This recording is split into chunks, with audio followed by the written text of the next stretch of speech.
Kasus ijazah Jokowi. Dr. Tifa curhat baru pertama kali masuk Polda Metro.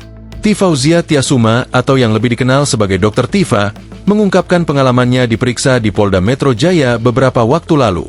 Tifa diperiksa dalam kasus dugaan pencemaran nama baik mantan Presiden Joko Widodo, Jokowi, sehubungan dengan tudingan ijazah palsu.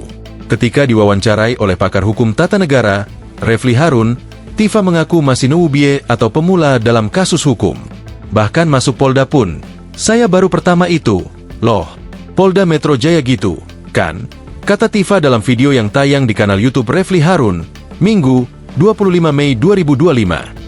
Dia berharap pemeriksaan beberapa waktu lalu tidak hanya menjadi yang pertama, tetapi juga yang terakhir bagi dia.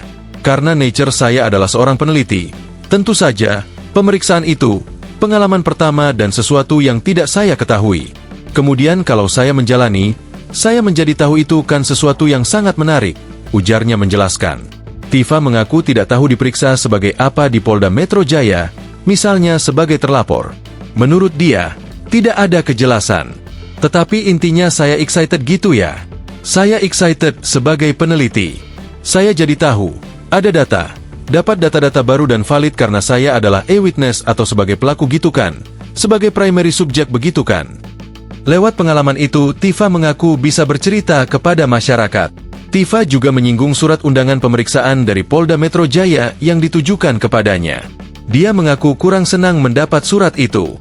Ya seperti juga semua orang mendapatkan surat dari polisi, pasti ada rasa apaan, sih, dan nggak nyaman, katanya. Menurut Tifa, sudah ada total 62 orang yang berkomitmen menjadi kuasa hukumnya dalam satu tim. Namun, dia mengatakan kini ada tambahan 8 orang lagi yang menjadi kuasa hukum pribadinya. Tifa mengaku senang mengikuti pengalaman pemeriksaannya yang pertama kali. Akan tetapi, pada sesi pertama pemeriksaan, dia mengaku kecewa. Surat undangan itu menurutnya penuh dengan kalimat yang memerlukan klarifikasi. Dia sudah meminta klarifikasi, tetapi tidak diberikan oleh Polda Metro Jaya. Apakah saya jadi terlapor? Katanya tidak. Lalu, saya tanya, kalau begitu ada terlapor, dong. Karena ini ada penyidik, kemudian ada pelapor yang tertulis, Insinyur Haji Joko Widodo, katanya. Kemudian, penyidik jelas, ada namanya juga ini. Kemudian, terlapor mestinya juga secara logis pastinya harus tertulis. Kuasa hukum Jokowi, Rifai Kusumanegara, memberikan klarifikasi mengenai tidak adanya nama terlapor dalam laporan polisi yang diajukan Jokowi kepada Polda Metro Jaya pada 30 April 2025 lalu. Rifai membenarkan, dalam LP yang dibuat Jokowi 30 April lalu itu, pihaknya tak mencantumkan nama terlapor, termasuk tak mencantumkan nama Roy Suryo atau Tifa yang menjalani pemeriksaan di Polda Metro Jaya hari Kamis, 15 Mei 2025. Selain itu, Rifai juga mengklaim, pihaknya telah menjelaskan di depan awak media bahwa terlapor masih dalam penyelidikan. Menurut Rifai, pihaknya sengaja tak menunjuk nama sebagai terlapor karena ingin menghormati asas praduga tak bersalah. Jadi betul setelah kami membuat laporan kami kan menjelaskan kepada teman-teman media bahwa kami, untuk terlapor itu dalam penyelidikan.